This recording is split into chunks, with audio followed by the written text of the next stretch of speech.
Good day everyone, welcome back to my channel. We're going to answer this given posted by Learn and Play Facebook account. The given caption is only for genius. The given is 5 times 3 and 3/5. Now in this channel, we're going to explain how to answer this. Okay, first we're going to copy 5 times 3 and 3/5. As we can see, 3 and 3/5 is what we called as mixed fraction. 3 is the whole number and other proper fraction is 3/5.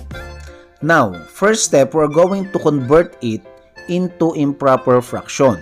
But before that, we're going to write the given as 5 times 3 plus 3/5.